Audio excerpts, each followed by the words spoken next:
Di daerah Yaman, yang berkuasa adalah wakil kaisar negeri Ethiopia yang bernama Abraha bin Arsyam. Ia seorang panglima gagah berani dan berniat melakukan ekspansi menaklukkan negeri Hijaz untuk meruntuhkan Ka'bah. Ia tidak rela melihat Mekah menjadi pusat kunjungan orang-orang yang hendak melakukan ibadah. Ia ingin memindahkan kiblat manusia ke San'a, ibu kota Yaman. Untuk maksud itu, ia mendirikan gereja raksasa yang disebut Quraisy.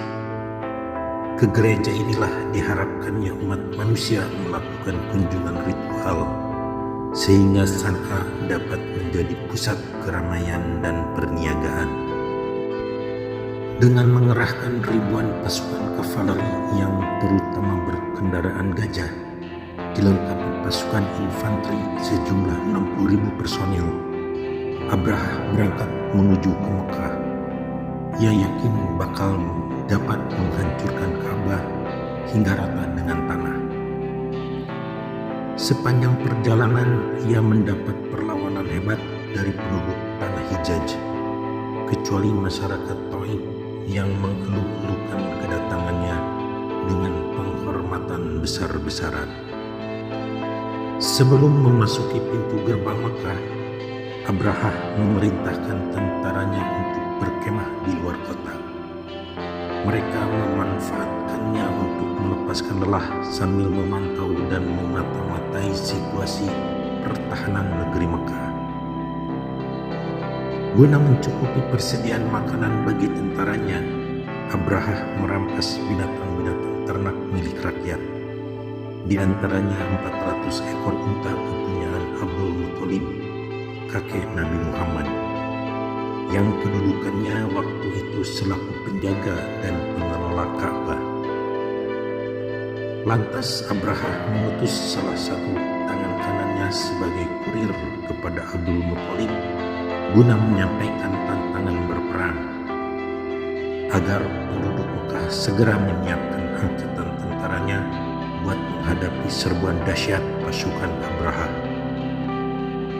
Abdul Muthalib tidak menggubris tantangan perang itu. Ia malah memerintahkan seluruh rakyat Mekah supaya mengungsi ke daerah yang aman. Kemudian ia berangkat sendirian menemui Panglima Abraha yang kejam dan sombong itu. Abraha adalah ahli politik dan perang yang menghormati tata cara diplomatik. Ia menyambut kehadiran Abdul Muthalib dengan penuh kehormatan buat menghargai kedudukan Abdul Muthalib selaku kepala suku. Dengan ramah ia bertanya kepada Abdul Muthalib, "Dengan tujuan apa Tuan datang menemui saya?"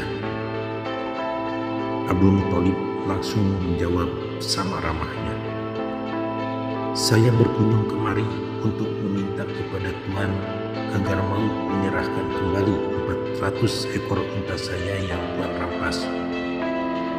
Abraha tertawa gelak-gelak. Sambil mengejek, ia menegur, "Ka'bah sedang berada dalam ancaman saya, dan Tuan datang kemari justru untuk meminta dikembalikan 400 ekor unta kepunyaan Tuan. Sungguh Tuan mementingkan diri sendiri." "Tidak," bantah Abdul Muthalib. "Sama sekali saya tidak mementingkan diri sendiri. Saya hanya mau minta Tuan serahkan kepunyaan saya, sebab ke-400 ekor unta itulah milik saya." "Padahal Ka'bah berada di tepi kehancuran," potong Abraha. "Mengapa Tuan tidak meminta saya mengurungkan niat hendak meruntuhkan Ka'bah?" Abdul Muthalib tersenyum. Ia menjawab, "Ka'bah adalah milik Allah, dan Allah sanggup memelihara kepunyaannya. Saya tidak meminta Tuan membatalkan serangan ke Ka'bah, karena saya yakin Allah sendiri yang akan melindunginya." Sesudah Abdul Muthalib meninggalkan tempat itu, tentara Abraha tiba-tiba diserang oleh burung-burung gaib dari langit yang melontarkan gumpalan-gumpalan kuman ke arah mereka. Maka tewaslah seluruh tentara Abraha, termasuk panglimanya. Burung-burung gaib itulah yang dinamakan Ababil, sang pembasmi angkara murka.